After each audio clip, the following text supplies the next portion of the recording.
இன்னைக்கோட வீடியோவில் super and easy and டேஸ்டியான ஒரு சிம்பிளான ஒன் பாட் சாம்பார் தான் நம்ம பார்க்க போகிறோம். குக்கரில் தான் பண்ண போகிறோம்.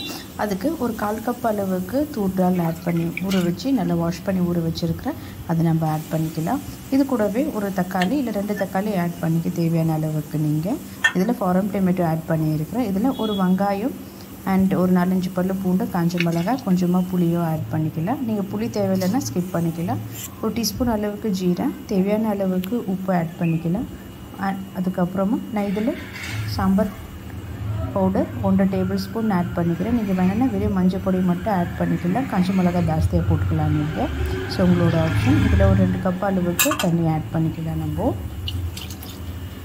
தண்ணி ஆட் பண்ணினா ஒரு 4லேருந்து 5 ப்ரெஷர் வச்சு நம்ம எடுக்கிறப்போ நல்லா இது குக் ஆகி வந்துடும். ஸோ இப்போ 5 ப்ரெஷர் எடுத்து வச்சுக்கலாம். இட் டிபெண்ட்ஸ் ஆன் பருப்பு அண்ட் தண்ணி ஆல்சோ சம்டைம்ஸ். ஸோ பாருங்கள், இப்போ ஒரு 5 ப்ரெஷர் வச்சு எடுத்துகிட்டு நான் நல்லா இது பருப்பு குக் ஆகிருக்கு. இப்போ நம்ம மசிச்சு எடுத்துக்கலாம். நம்ம இது பாருங்கள், இப்போ நல்லா மசிச்சு எடுத்துக்கினேன் நான் இது. ஸோ இப்போ நம்ம தாளிக்கிறதுக்கு தேவையான அளவுக்கு எண்ணெய் ஆட் பண்ணிக்கலாம். கொஞ்சமாக ஜீரா ஆட் பண்ணியிருக்கிறேன்.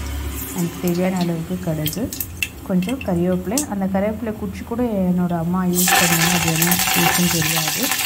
அண்டு ஒரு வெங்காயம் நல்லா ஃபைனாக ஸ்லைஸ் பண்ணி வச்சுருக்குது. நல்லா இது ரோஸ்ட் பண்ணி வச்சுக்கோங்க. நல்லா இது கோல்டன் ப்ரௌன் ஆகிற இருக்குது. அது நல்லா சாம்பார் நல்லா டேஸ்ட்டாக கிடைக்கும் உங்களுக்கு. ஸோ இப்போ இது நல்லா ரெடி ஆகிடுச்சு. இப்போ நல்லா கரைஞ்சி வச்சுருக்க பருப்பு இதில் ஆட் பண்ணிக்கலாம்.